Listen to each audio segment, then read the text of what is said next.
இருக்குங்கிற மாதிரி நம்ம புல்மா சொல்லுவாங்க. ஆனா நம்ம யமச்சா என்ன சொல்லுவாரு, ட்ராப்லாம் ஒன்றும் இருக்காது, நம்ம இருந்த ட்ராப்லாம் அப்பயே முடிஞ்சிருச்சு அப்படின்னு சொல்லிட்டு போகும்போது பார்த்தீங்கன்னா திடீர்னு எதுக்கு நாய் வந்துருங்க. வந்தோடனே புல்மா நான் அப்பயே சொன்னேனடா அப்படிங்கிற மாதிரி சொல்லிட்டு இந்த நாய்ங்கெல்லாம் வந்து இவங்களை அட்டாக் பண்ண வருங்க. உடனே யமச்சா வந்து சண்டைக்கு ரெடி ஆவார். ஆனால் நம்ம கோகுவை பார்த்தீங்கன்னா பசியில் ஒரே டயர்ட் ஆகிடுவார். அப்படி இப்போ வேற வழி இல்லாமல் யமச்சா அப்படியே கோகுவை தூக்கி போடுவார் பாருங்க. கோகு அப்படி ஏரில் போகும்போதே எதுக்கு சண்டைக்கு வந்த நாயெல்லாம் பார்த்தா எல்லாருக்கும் பயம் தானங்க வரும். ஆனால் இவருக்கு மட்டும் அதெல்லாம் பார்த்தா சாப்பாடாக தெரியுங்க.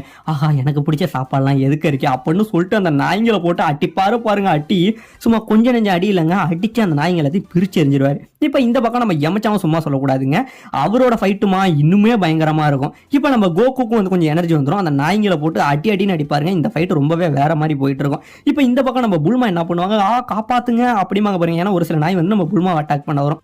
அப்போ உடனே கோகு என்ன பண்ணுவார், அவரோட பவர்ஃபுல் எக்ஸ்டெண்டரை வச்சு அட்டிப்பாரு பாருங்க. ஒரு அடி ரெண்டு நாய்க்கும் அந்த நாய்க்கு போய் விழுந்துரும். நம்ம யமச்சாவும் வந்து பின்னாடி வந்த மற்ற நாய்களை அடிச்சு இப்போ இவங்க ரெண்டு பேரும்